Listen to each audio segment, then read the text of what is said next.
A dragon curse. What if exact is a dragon curse? Dragon curses can be in many ways, actually, more than one. The more well-known dragon curse is simply with your own mind. When you have darkness inside of your mind, and you aim this towards a person or a place or anywhere, it could be very well that the dragon would come to your aid when it comes to this, because your dragon can read your mind.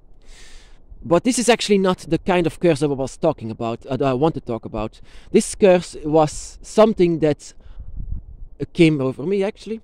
Once inside of this forest, I sometimes collect things. There are a lot of beautiful things like sticks, stones, but there's even crystals, like this one.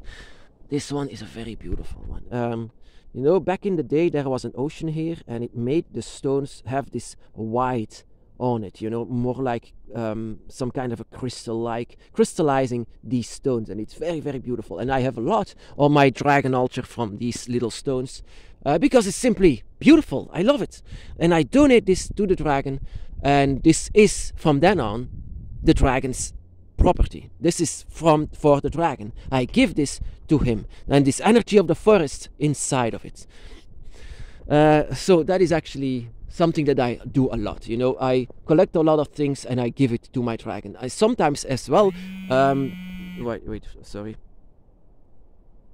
sometimes do this as well as my dragon images, that I have, the statues as well. I sometimes give this to my dragon, and this is the dragon's property, just like my blood. When I donate my blood is now the dragon's, but my energy will remain inside of it. Just like these items, the energy from where it comes from will remain inside of it, even though it's the dragon's. But a dragon curse, which means for us it is not a curse, but for others it is. So I recommend for others, outsiders, not to come too close to your dragon altar, because all of the items are sacred. All of the items are given. It's now the dragon's property.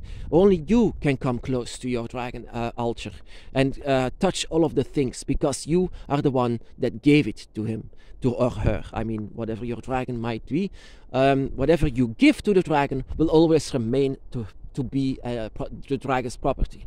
And you are the ones that gave it to them, so you are us.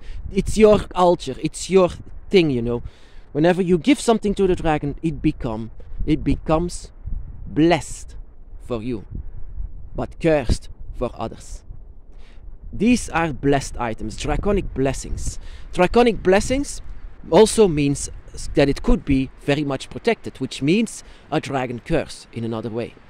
This is a complete different kind of way than having your mind on something. This is completely different. This is letting these items be blessed by the dragon. But once it's blessed, it is the dragon's property. Keep that in mind. So it's actually very, to keep it secure, keep it inside of your bedroom, or keep whatever you give to the dragon, it will always be theirs. So when others come too close with your items, the dragon is very well known for being a guardian. So whatever you are giving to them, it's very well protected by the dragon. So whatever you give to the dragon, it is also think twice before you give something to the dragon, because this will be a blessed item for you or for the dragons, or your dragon altar in itself has to be a very powerful tool. When you have a dragon altar, when you have a lot of tools inside of it, you have to remember to keep it beautiful, keep it clean, keep whatever you think about the dragon. It's supposed to be a tool for you, your dragon altar, for example. And all of the items has to become blessed, becoming alive even. Blessed by the dragon or cursed by the dragon. It is not only on the dragon's path that this is actually a thing. I came to learn this from the Gold of Fafnir. The Gold of Fafnir was actually Odin's, and Odin's blessed this with his energy. But for the dragon, it was a cursed treasure, it was cursed gold, and the dragon lost his mind. So Fafnir's story, of course. And I came to understand, whenever you give to a god very ceremonial, that you want to give it, just the same as you give to the dragon gods or the dragon guardians, some people donate presents or gifts to gods. When you give a gift to a god, they will bless it. But if you are not on the path, if you are not on the gate from where it comes from, where you give it from this god, then you have to stay away from it. And that is also what happens inside of a church.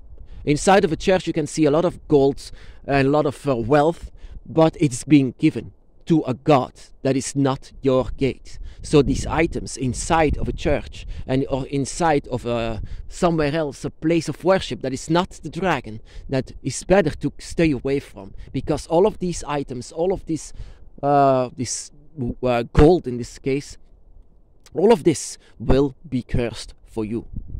It could be very well that you enter inside of a church and it happens like I had, that everything was burning up. All of these items, this smoke, this smell, it was just not good. I wanted to go away. Because it was given not to my God, but to another God. Our gods are dragons. Our gods, when you donate something to the dragon and the dragon gods, it will be forever protected. Keep that in mind. Your dragon altar doesn't need to be an empty shell, of course. An empty shell, no, of course not. Whenever you give something to the dragon, it has to be a part of your dragon altar. And your dragon will see this as a gift. For you, no problem at all, because this is your gate. Whenever you give something to the dragon, this is your gate. This is not going to be a cursed item for you. But it's going to be a cursed item for those who come too close or want to take it away. Want to take it away, that is another one. People that want to take an item away that is actually being blessed by the dragon, this energy from the dragon is inside of this item. So be very, very careful if you decide to take it away from the dragon altar, and you are not on the dragon's path. Taking and stealing from God itself.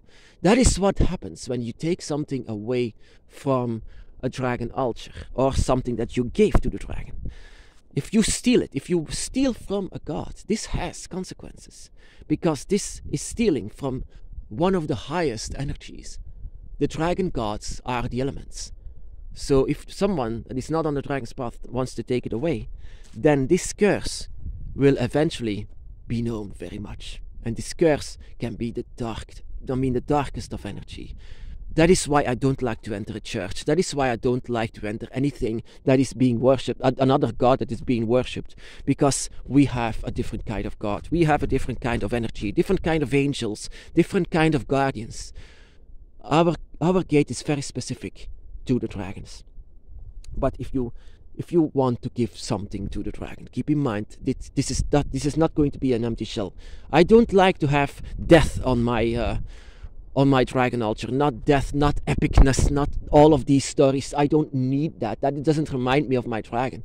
When I give something to the dragon, I want to give them nature. I want to give them the 4 elements. I want to give them what represents them. I want to give them what I think is beautiful and only worthy to the dragon. So it becomes blessed because you are asking it. Whenever you are asking something to be blessed, wow.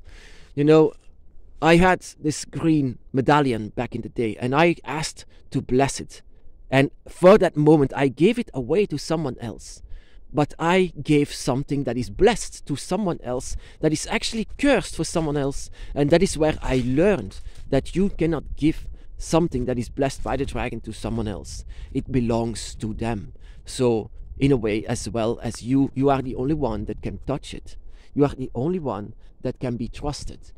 You are the one that feels the blessing of the dragon.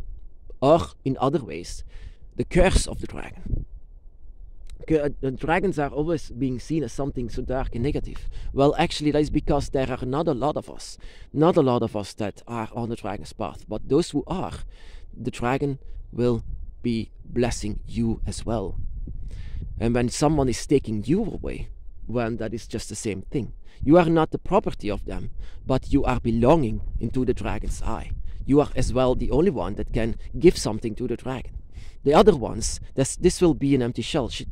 Those who are not on the dragon's path cannot give anything to the dragon, because they have different gods, different directions, different energies, different souls, different spirits, different guardians. So they will donate something to their god. Everyone has a different kind of god. And our god, the dragon god, whenever you give something to them, it's always going to be theirs, as well as your own blood even.